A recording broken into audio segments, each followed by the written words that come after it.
මද රස්නේ කිරි වලට ඊස්ට් හැන්දකුයි සීනි හැන්දකුයි එකතු කරගෙන හොඳට කලවම් කරගන්න ඕනේ. ඊස්ට් එක හොඳට ඇක්ටිව් වෙන්න විනාඩි 10ක් විතර වහලා තියාගන්න ඕනේ. අපි මේ ලෑස්ති වෙන්නේ සොසේජස් බනිස් හදන්න. පාන් පිටි වලට ලුණු හැන්දක් එකතු කරලා කලින් හදාගත්ත ඊස්ට් මිශ්‍රණයත් එකතු කරගෙන හොඳින් කලවම් කරගන්න ඕනේ. අවශ්‍ය ප්‍රමාණයට මද රස්නේ වතුර ටික ටික එකතු කරගනිමින් අතේ නොයැලෙන ප්‍රමාණයේ ඩෝ එකක් අනා ගන්න ඕනේ.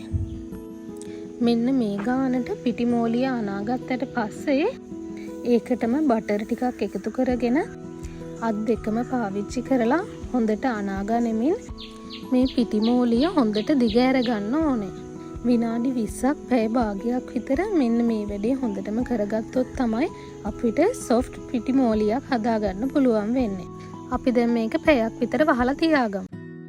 බනිස් එකේ ඇතුලේ පිරවුමට තෙල් ටික රත් වීගෙන එනකොට කපාගත්ත සුදු ලූණු හීනියට කපාගත්ත මාළු මිරිස් ටිකක්, කෑලි මිරිස් ටිකක්, ගම් මිරිස් කුඩු ටිකක්, ලුණු කුඩු ටිකක් සහ කා කුඩු ටිකක් එකතු කරගෙන හොඳට ටෙම්පරාදු කරගන්න ඕනේ. සොසේජස් ටිකත් කලින්ම බෙදලා තියාගන්න.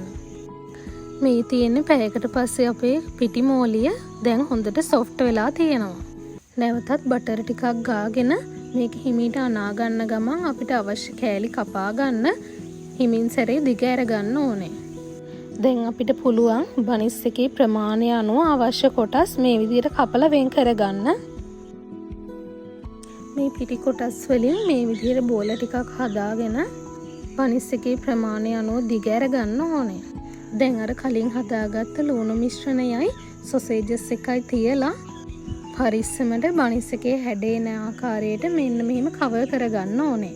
ඔයාලා ඒක දෙපැත්තෙන් පොඩ්ඩක් සීල් කරගන්න, නැත්නම් අර මිශ්‍රණය එළියට එන්න පුළුවන්. බනිස් එක බේක් වෙලා ඉදි ලස්සනට තියෙන්න මෙන්න මේ වගේ පොඩි කට් එකක් දාගන්න. දැන් අපි මේ ටික එයා ෆ්‍රයි එක ඇතුලෙන් පිළිවෙලට තියාගමු.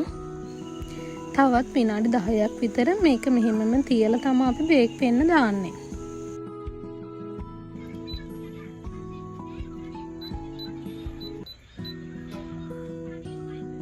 සෙල්සියස් අංශක 180ට විනාඩි 12ක් බේක් කරගන්න. ඔයාලා මේක බේක් වෙන්න දාන්න කලින් බිත්තර සහ කිරි එකට මිශ්‍ර කරලා ඒ මිශ්‍රණයෙන් ටිකක් උඩින් තවර ගන්න. මේ වෙලාවෙදි නම් මාරම සුවඳයි. ඔන්න අපේ සොසේජස් බනිස් ටික නම් රෙඩි.